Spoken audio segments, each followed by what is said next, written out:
السلام عليكم، ازيكم يا بنات؟ عاملين ايه؟ يا رب تكونوا بخير. اهلا بيكم معايا في فيديو جديد. النهارده ان شاء الله هيبقى الفيديو اعاده تدوير، او هنعمل حاجه من ما فيش، يعني من حاجات بسيطه جدا. هنعمل ان شاء الله العياشه، نقدر بقى نستخدمها في رمضان، نستخدمها في تبقى موجوده عندنا على طول، من حاجات بسيطه. بس قبل ما ابتدي، لو مش مشتركه في القناه يا ريت تنوريني وتشتركي، وكمان فعلي الجرس عشان يوصلك كل الحاجات اللي بقدمها بعد كده. وما تنسيش لو عجبك الفيديو تدوسي عليه لايك. دلوقتي هقول لكم بقى على الحاجات اللي احنا هنبقى محتاجينها، حاجه بسيطه جدا.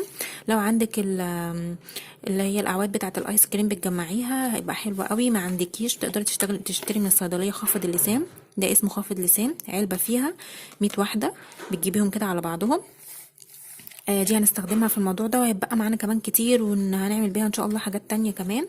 معايا بقى خرز، اي خرز موجود عندك، بس حاولي تنقي اللي هو الحجم بتاعه يبقى واحد. احنا هنستخدم حجم واحد، انا عندي هنا صغير وعندي كبير، فهحاول ان انا انقي الحجم، يبقى كل اللي هستخدمه في العياشه دي حجم واحد. ومعايا مسدس الشمع. دلوقتي هنبتدي بقى معانا الشغل. انا نسيت اقول لكم ان احنا هنبقى محتاجين قطعه قماشه صغيره، شايفين رفيعه جدا كده على قد حجم الخرزه. تقدري تستخدمي حته ستان او قطعه قماش وانت تقصيها، حته فوم، اي حاجه. وهنبتدي نرص عليها الخشب بتاعنا الاول. اول حاجه هنعملها ان احنا بس هنحطه بزاويه كده. دي اول قطعه معانا، هنحط كده من الشمع وهنحط عليها الخشبه. هتبقى الخشبه طالع منها جزء صغير من فوق كده بالطريقه دي، مش هنحط الخشبه على طرف القماشه. وهناخد من الشمع بتاعنا ده وهنحط، او ممكن نحط هنا على طول. وبعدين هنبتدي نلزق الخرزة، هنقربها من الخشبة دي، يعني اول كلهم هيبقوا قريبين جدا من بعض. تمام، نبتدي برضو نظبط الدنيا.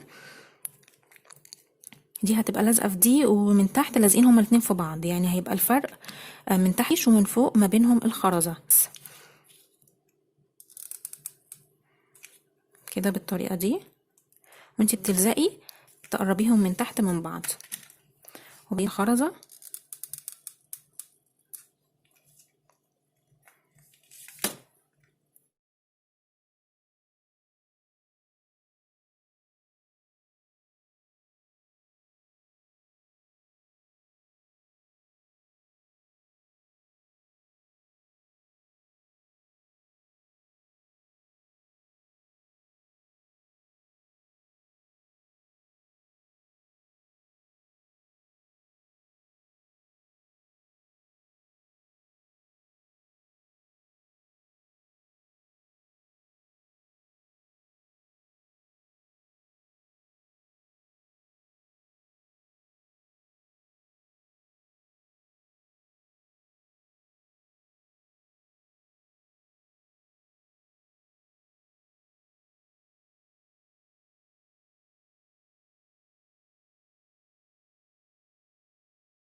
ده كده اللي انا عملته. شايفين كام واحدة؟ عملت كمية عشان خاطر انا عايزاها كبيرة شوية.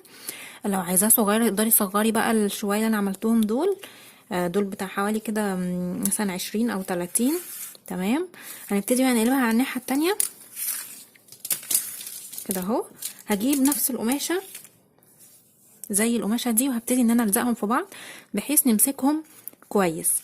وانا بلزقهم، خليهم يمسكوا في بعض، وفي نفس الوقت يمسكوا برضو في قطعة الايه القماشة اللي انا عملتها دي.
دلوقتي ده الشكل بتاعها بعد ما خلصتها. هاجي طبعا الزقهم في بعض عشان تبقى تديني بقى الشكل المدور.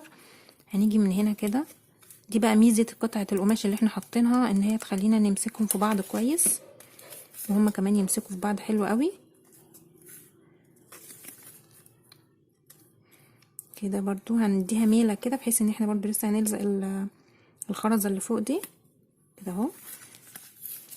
هنلزق برضو دي كده، ما تسيبيش بقى زيادات كتير يعني، يا دوبك على القد.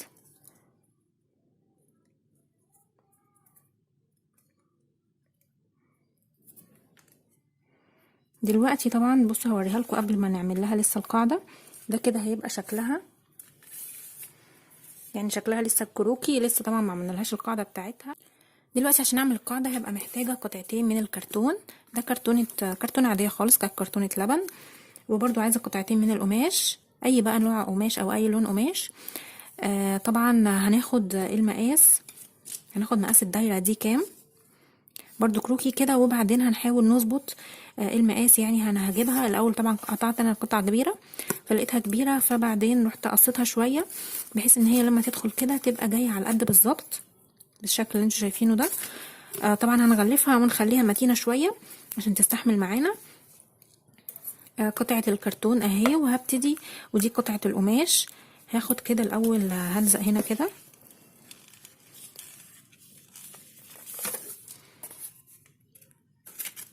هنغلفها بقى كويس ازاي عشان تطلع معانا مظبوطه. هنيجي هنا اهو كده بالمقص ونبتدي نعمل يعني نعمل نقص كده حتت كده اهو بالطريقه دي.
وده كده شكل القطعه اللي هي القاعده بتاعت العيشه بتاعتنا بعد ما لزقناها كويس. طبعا القطعتين دول خلوهم متماسكه وبقت يعني ماسكه نفسها كده وقويه. هنبتدي ان احنا نحط هنا شمع عشان هنبتدي طبعا احنا نلزقها جوه العيشه بتاعتنا.